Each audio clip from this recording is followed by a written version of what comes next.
is Andrea Franco, and I am from Group 12. My group and I's dataset focused on suicides throughout the world. The set includes many columns such as the suicide numbers per country, the corresponding year, gender, age group, generation name, GDP. Um, we decided to choose this data specifically because we wanted to analyze how different factors affect the suicide rates worldwide.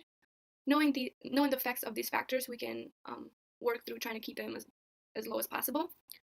So here is the main script, and basically the main script is all a while loop. The condition of the while loop will be still running equals 1, and so that is said before the while loop, and after the while loop is initiated, there will be a menu that says what continent would you like to focus on.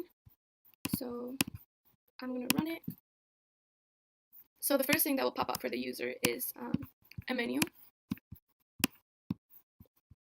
So the menu would ask the user what continent they want to focus on, and it lists the 6 continents and then an AND option.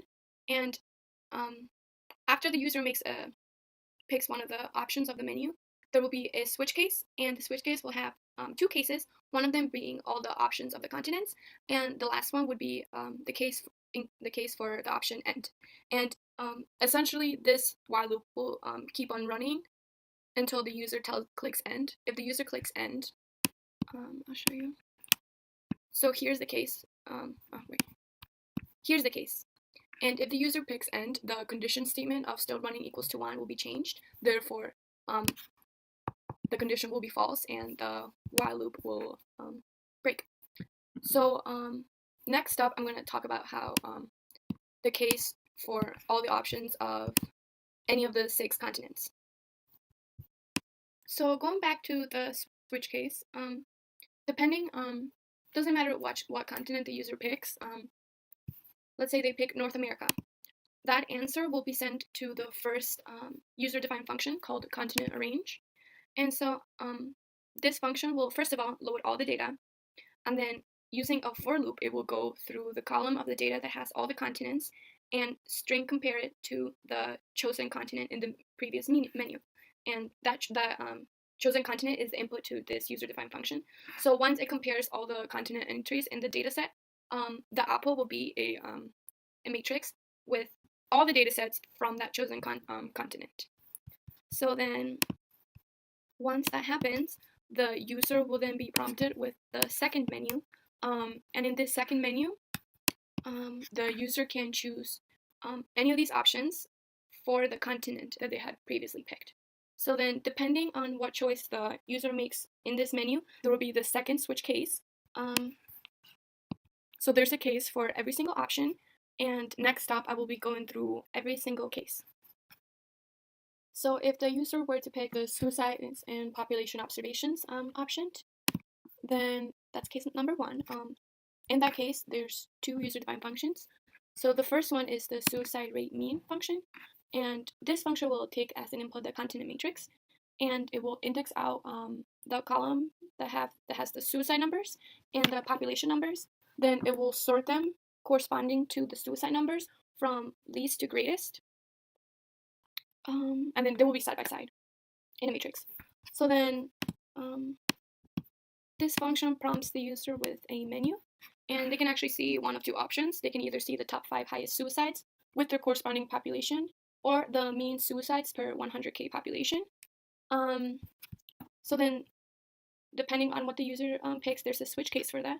The first case will make a table of the populations and suicides, and just show the user the top 5 highest suicides with the corresponding population. The second case will index out the column with the number of suicides per 100K population and take the mean. So I'll show you the results. So here is the first result, which is the table. And in this case, there's another user-defined function, which is called suicides prediction. And this function has, so the first thing it will do, it will take in the outputs of the previous function, which was the indexed suicides column and the indexed populations column. So it will take those 2 in, and first thing it will do, it will run a nested loop that will go through the suicides column and check for the greatest number. It will check the row and the column, and then once it finds the maximum value, it will go through every entry and check how many times that value is found. So that will be the first output of this function. So it's shown right here in the command window. It says the highest suicide number is right here, and this number only occurred one time. So then that's the first section of this user-defined function. The second section will actually take, again, the suicide column and the population column, and it will take the mean of both. And then using those two numbers, I put them into a polyfit to get a polynomial of degree 1. So the answer of that is the slope and the y-intercept. And so what I did is I put that into an anonymous function. So what the user can do is input a population number that they would like to predict the number of suicides for. So right here I can put a number, enter, and then I'll get this statement. The prediction for number of suicides in the number inputted is 39. So that's the first option in that case. The second option, here I'll run through everything one more time. So if we, instead of choosing the top 5, they chose mean suicides for 100K population, they would get right here, the mean number of suicides for 100K population is 7. And then again, the second part of the second function. So then those are the results for case 1. So the second case is for gender pie chart. So if the user were to pick that, then there will be two functions.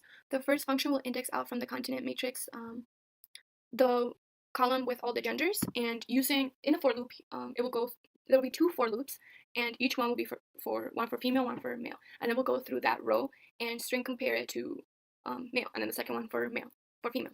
And so then we have those two logical arrays, and then what I did is I took each one and multiplied it by the array with the suicide numbers. So the one for, let's say, female, the ones where it had 1, it'll be multiplied by the suicides, and then if it's 0, it will just cancel out. So then the result in this first user-defined function is two numbers: one the total suicides for female, and one the total suicides for male. So then in this second function, I took the genders and I put them into a pie chart, and this is what the user gets. So for the third option, it's GDP suicide in year comparison. So what Shakir did for this user-defined function was that he inputted the continent matrix, and he did a series of if-else statements that grouped total number of suicides to their corresponding year. And then once he did all of that, he took the maximum number of suicides and the corresponding year. So right here in the command window, you can see for this continent, the maximum number of suicide incident is blank, and it happened in year blank. And then, okay. And then aside from that, the second portion, he, in a 3D plot, he graphed the year, number of suicides, and GDP. So yeah. So up next, we have the suicide versus years option.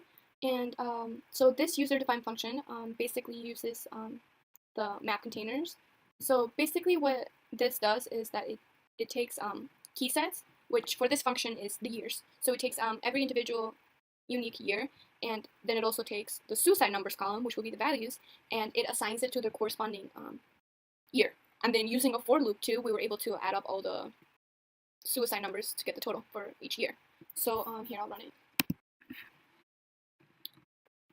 So then once we got those results, we were able to put it in a 2D plot, years versus total suicides. And then also we took those two those values, and we put them in a polyfit and polyval, and we were able to get the model for the best fit line of this graph. And we were also able to get the R-squared value. So the red line is the best fit line, and then on the command window right here, we have the R-squared value of the best fit line. So for the next option, suicide versus generations, we used, again, that map container ideology. So I'm going to run it, and it's going to group all the total number of suicides to their corresponding generation. And then we were able to plot this in a bar graph. So it's all the unique generations and then the total number of suicides. So that was option 5. So then option 6, which is the suicide and age comparison, we again used the map containers to group together the total number of suicides to the corresponding group ranges. So, and then we put it in a bar graph. So here is that. And for this HDI max and min function, what I did is this was a little trickier because this column has a lot of empty spaces that are counted as strings. So what I wanted to get was the numerical values, not the strings, and I couldn't run it any other way. So what I did was that I ran a for loop with an if-else statement that went through every entry in that HDI column, and anytime the row had a non-numerical value, it replaced it with a 0. So then after it went through all those entries, it gave me back all numerical column. So then I took that and I took the max and minimum values. So here in the command window, you can see the maximum HDI for the continent is this number, and the minimum HDI for the continent is this number. Oh, HDI is the Human Development Index, which is kind of like a rating on how developed the continent is. And then finally, the last option is a country's bar graph. So with this, we also use a map container and for loop. We grouped all the total suicide numbers to the corresponding country, and then put all of that in a bar graph. So here it is. And so those are all the case options. And you can go back and in between every user-defined function, you're prompted with the menu that you can choose a different continent. This project really helped me understand for loops and while loops and the different conditions that they need to have. Also, something that I really was able to practice was data manipulation and how important it is to really understand the whatever entry you have, their data types. So yeah.